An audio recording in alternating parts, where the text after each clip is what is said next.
Assalamualaikum warahmatullahi wabarakatuh. Selamat datang kembali lagi kawan di turnamen online antar tim Pro Chess League 2023 yang memasuki minggu ketiga, hari ketiga. Sekarang gilirannya timnya Hikaru Nakamura kawan. Gotham Knights berhadapan dengan tim asal Cina Shanghai Tiger kawan. Dimana di minggu ketiga ini pemain-pemain dari Gotham Knights yang diturunkan adalah Grandmaster Hikaru Nakamura, Vladimir Fedosev, International Master Alina Kalinskaya kawan, dan International Master Mikola Bortnik. Dan Gotham Knights ini menang telak kawan atas Shanghai Tiger dengan skor 9-3, yang membuat babak keempat tidak dimainkan kawan, karena percuma juga kalau dilanjutkan. 9 poin tidak terkejar lagi oleh Shanghai Tiger kawan. Grandmaster Hikaru Nakamura memetik poin sempurna 3 poin kawan. Vladimir Fedosev juga memetik poin sempurna 3 poin, diikuti oleh International Master Mikola Bortnik dan Alina Kalinskaya. Sedangkan di Shanghai Tiger sendiri menurunkan Grandmaster Wei Yi dan juara dunia wanita Zhu Wenjun kawan, ada Zhu Yi dan International Master Luo Xingping. Di game ketiga kawan, atau di babak ketiga, Gotham Knights ini sapu bersih semua partai kawan. Dari 4 pemainnya semua menang. Dan akhirnya babak keempat pun tidak berlanjut. Dan ada juga partai yang lain kawan di hari ketiga ini, yaitu timnya Alexander Grischuk bersama Maxim Lagrave ini kawan kalah oleh tim dari Kroasia Bulldogs kawan dengan skor 9-11. Timnya Alexander Grischuk ini kalah di tiebreaks kawan. Setelah sampai 4 babak mereka bermain imbang, tapi mereka akhirnya kalah di permainan blitz tiebreaksnya di babak kelima kawan. Di mana Alexander Grischuk ini memetik 3 poin, MVL menghasilkan 2,5 poin kawan, diikuti pemain-pemain lainnya. Dan yang cukup menariknya ini kawan, MVL sebagai pecatur yang terkenal bermain sangat bagus dalam permainan cepat, ini harus kalah 2 kali oleh Alexander Inzik kawan dalam permainan 10 menit. Dan di playoff pun 5 menitan, MVL ini kalah oleh Alexander Inzik kawan. Dan untuk permainan yang akan kita otak-atik ini, saya ambil permainannya Hikaru Nakamura kawan melawan juara dunia wanita Zhu Wenjun pada babak ketiga kawan, di mana Hikaru Nakamura pegang hitam dan Zhu Wenjun pegang putih, mengawali dengan pion D4. Kuda F6, pion C4. Di sini pion E6, kuda F3 anti Nimzo Indian Defense kawan. Dan di sini Nakamura memilih permainan Bogo Indian Defense dengan gajah B4. Langkah utama bagi putih untuk blokade skak dari hitam ini dengan gajah kawan ke petak D2, atau dengan kuda ke petak D2, atau kuda C3. Pilihan utama dipilih oleh Zhu Wenjun dengan gajah D2 menantang pertukaran. Di game-game terdahulu yang banyak dimainkan oleh hitam adalah menteri ini ke petak E7 atau pion A5 kawan. Pilihan nomor 3-nya adalah pion C5.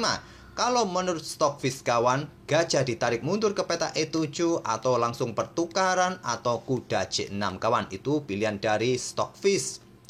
Di sini memilih dengan pion C3, pilihan nomor 3 pilihan manusia kawan.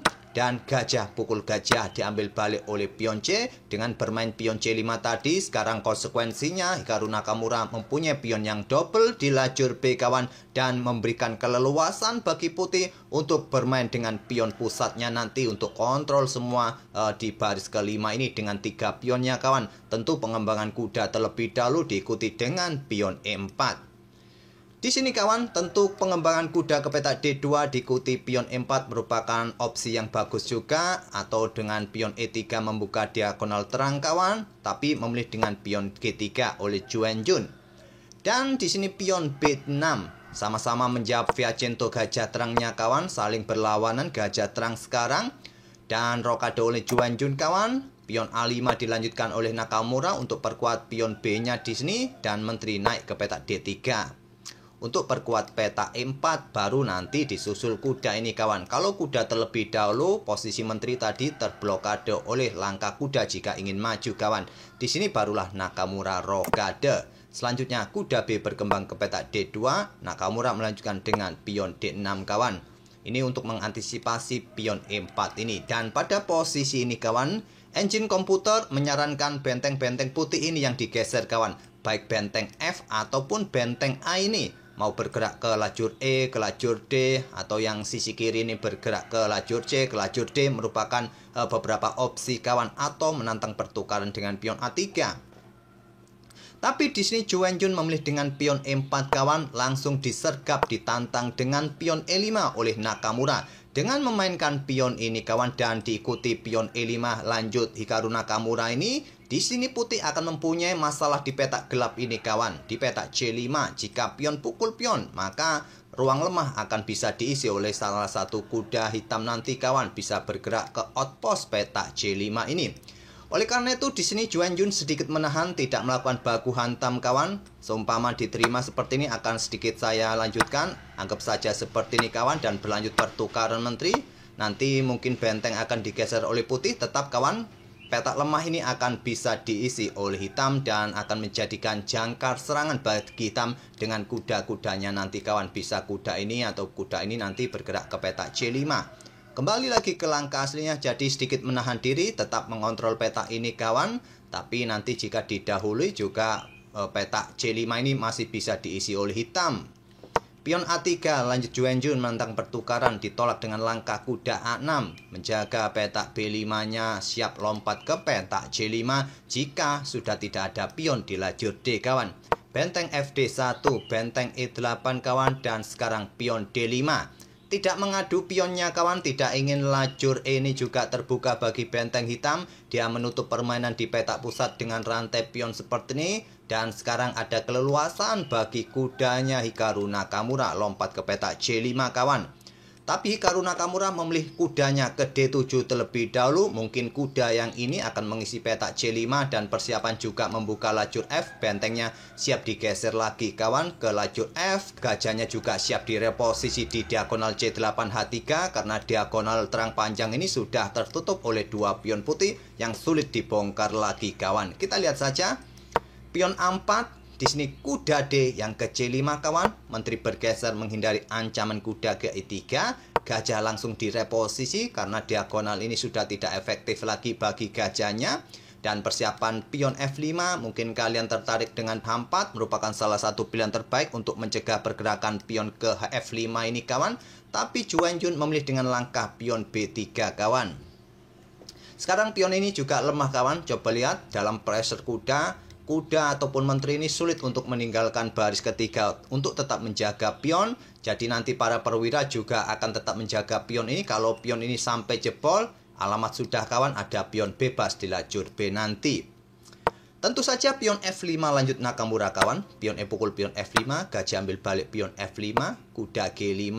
Apakah persiapan menuju peta E6 nanti membuat langkah pengorbanan pion untuk membuka lajur D kawan di sini. Mungkin sebelum itu diikuti langkah kuda ke peta E4 untuk memberikan backup atau menantang pertukaran di peta C5 ini kawan. Oleh karena itu langsung diusir kawan sebelum kuda ini mendapatkan backup dari kuda yang lain kawan. Kuda kembali ke E4, benteng F8 digeser kembali mengisi lajur yang semi terbuka kawan di lajur F. Dan di sini benteng F1, benteng A7 persiapan double kawan. Diikuti langkah menteri nanti mungkin keluar kalau sudah tidak ada kuda di peta E4. Benteng AE1, benteng AF7 lanjut Nakamura, pion H4 untuk menghentikan laju pion G5 kawan. Dan di sini kuda ke B7. Kalau Stockfish menyarankan mendahului pertukaran kuda kawan, mungkin yang tidak disukai nanti oleh Nakamura, dia sulit menempatkan kudanya ke petak C5, akan diladeni oleh putih pertukaran lagi kawan. Nakamura memilih langkah kudanya mundur ke petak B7 dengan ide mungkin menjaga pionnya untuk sementara waktu. Menterinya bisa digeser ke petak terang bersama gajahnya menantang pertukaran gajah terang kawan. Atau juga mengisi petak C5 dengan kuda A ini kawan. Karena posisi di lajur A ini terlihat kurang bagus, jadi Nakamura mungkin berencana mengisi petak C5 ini dengan kuda yang ada di sisi kiri papan ini. Dan kuda yang lain nanti bisa manuver kemana-mana kawan. Raja bergeser ke H3 untuk perkuat petak H3-nya kawan dari ancaman menteri yang bergeser dengan gajahnya nanti di petak H3 jelas. Dan akhirnya kuda A lompat ke C5. Lanjut Nakamura melanjutkan rencana. Benteng naik ke petak E2. Sekarang kuda manuver ke petak D7. Ternyata tetap akan diisi oleh kuda B. Sekarang gantian. Kuda satunya akan bergerak ke lajur F kawan. Cukup menarik manuver dari kuda-kuda hitam ini kawan, tapi coba perlu diperhatikan juga ada pion yang menjadi incaran putih karena diagonal ini terbuka tapi tak ada masalah. Nanti bisa diblokade dengan kuda satunya, menteri masih bisa bergerak lagi. Gajah H3 diterima oleh Nakamura, diambil balik oleh Raja. Kuda F6 menantang pertukaran, diterima oleh Juan Jun Skak, diambil balik dengan benteng. Kalau dengan menteri kawan akan mempunyai tempo, kuda bergerak ke sini dan mengawasi petak C5 di sini kawan. Kalau kuda bergerak ya terjadi baku hantam di petak C5, hitam tidak mempunyai outpost lagi. Tapi kalau Stockfish melihat pada posisi ini, posisi hitam baik-baik saja, bisa bergerak ke petak F3 menantang pertukaran kawan. Kembali lagi ke langkah aslinya, diambil balik menggunakan benteng kawan untuk menjaga potensi serangan di petak F3. Dan kudanya siap lompat ke petak C5 untuk tekan pion B3 kawan. Dan nanti kuda ini akan tetap menjaga pion, sulit untuk melakukan pergerakan lagi ke petak E4. Karena ruang lemah ini harus juga dijaga dengan kuda kawan. Kalau tidak diisi atau tidak dijaga oleh kuda, maka benteng pun siap luncur ke petak F3 ini. Raja G2 kawan untuk mendekati pion F-nya dari tekanan dua benteng hitam yang mungkin juga bisa diisi oleh menteri tadi bergerak skak di petak terang terus didouble di lajur F, bisa jadi. Kuda C5 lanjut Nakamura dan di sini kawan akhirnya Juan Jun melangkah kuda ke E4 kawan, langkah kesalahan. Dia meninggalkan petak B3-nya dan juga meninggalkan petak F3-nya kawan, bisa diserang oleh Nakamura dengan benteng F3.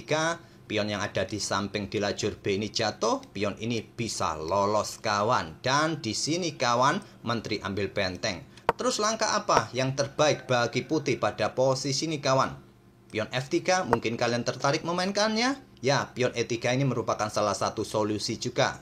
Mungkin benteng G6 di sini kawan, persiapan ambil pion yang di sini. Ya, raja bergerak ke petak H3. Kalau ada skak di sini kawan, bergerak ke petak H2. Untuk sementara waktu mungkin bisa sedikit bisa meredam tekanan-tekanan dari hitam kawan. Dan permainan menarik untuk tetap dilanjutkan kawan. Pion F4 merupakan salah satu rekomendasi Stockfish berikutnya. Kembali lagi ke langkah aslinya tadi, Juan Jun melangkah kuda E4, benteng F3, dan Juan Jun bertukar menteri dengan dua bentengnya Nakamura kawan. Dan Nakamura ambil pion B3 untuk meloloskan satu pion bebasnya kawan. Raja bergerak mundur ke G2 untuk menghindari potensi skak tadi garbuan kawan dari kuda hitam. Di sini menteri C7, benteng C2 melindungi pionnya, kuda C5 menantang pertukaran diterima oleh Juan Jun, diambil balik menggunakan menteri dan benteng B1 untuk mencegah pergerakan pion ini kawan. Di sini menteri D4 coba melakukan ancaman tusukan, maksud saya ancaman garbuan kawan di diagonal ini skak, dan raja langsung bergeser ke petak H2. Menteri D3 untuk menjaga pionnya maju ke depan untuk juga memberikan tusukan bagi kedua benteng. Benteng B diangkat naik ke petak B2. Raja hitam mulai bergerak ke F7. Raja putih G2, raja hitam F6 untuk memberikan dukungan bagi pionnya kawan, bersembunyi di balik pion dan didorong terus. Juga untuk menghancurkan pion-pion ini atau nanti melakukan pertukaran dengan dua benteng putih ini kawan di belakang dengan menterinya. Benteng C1, langkah terakhir dari Juan Jun kawan yang merupakan langkah kesalahan, tidak mendobel bentengnya di baris kedua, artinya di sini tidak ada ancaman lagi bagi menteri hitam jika ingin bergerak ke petak A3 rebut pion ini kawan, dan tak mungkin lagi juga ada benteng nanti mengancamnya di baris atau di lajur A ini.